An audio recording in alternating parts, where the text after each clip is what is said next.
My name is Lalius Kay Divayon from Hilario. Tula tungkol sa wika. May sariling wika ang ibon at isda. Iba ang sa aso, iba ang sa pusa. Iba't ibang bansa, kanya-kanya ang wika.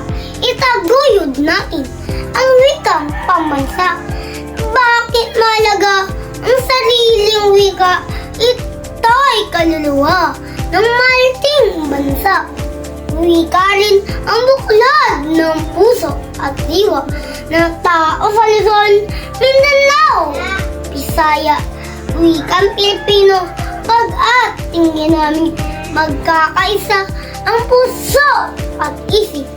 Ang aring umunlad ating makakamit sa mga dayuhay hindi palulubig. Tingnan nyo ang Incheck, Aleman at Korea, maging taga-Russia, Hapon, Amerika.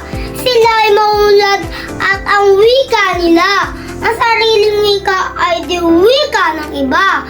Ako ay Tagalog, sila'y Ilocano, siya'y Bisaya, kayo'y Bicolano.